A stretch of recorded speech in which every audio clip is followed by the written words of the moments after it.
Happy Tuesday. It's January the 9th, and again, these first 2 weeks we're just reading the book of Hebrews, so join me as we read chapter 9 together, or read it on your own. Hebrews chapter 9. Now the first covenant also had regulations for ministry and an earthly sanctuary, for a tabernacle was set up. And in the first room, which is called the holy place, were the lampstand, the table, the presentation loaves. Behind the second curtain was a tent called the most holy place. We've heard it called the Holy of Holies. It had a golden altar of incense, and ark of the covenant covered with gold on all sides, in which was a gold jar containing manna, Aaron's staff that budded, and the tablets of the covenant. The cherubim of glory were above the ark, overshadowing the mercy seat.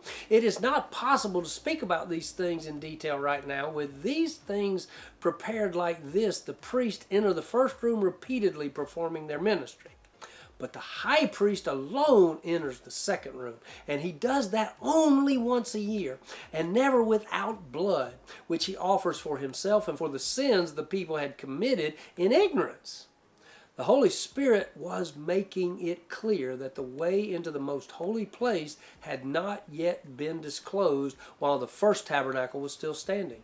This is a symbol for the present time, during which gifts and sacrifices are offered that cannot perfect the worshiper's conscience. They are physical regulations and only deal with food, drink, and various washings imposed until the time of the new order. But Christ has appeared as a high priest of the good things that have come in the greater and more perfect tabernacle, not made with hands, that is, not of this creation. He entered the most holy place once for all time, not by the blood of goats or calves, but by his own blood, having obtained eternal redemption.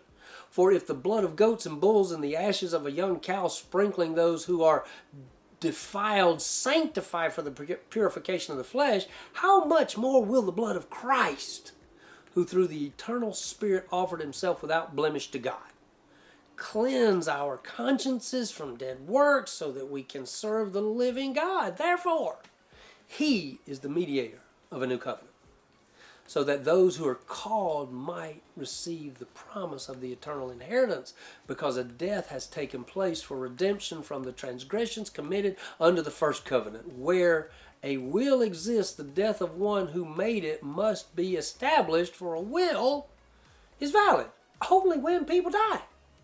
And since it is never in effect while the one who made it is living, that is why even the first covenant was inaugurated with blood.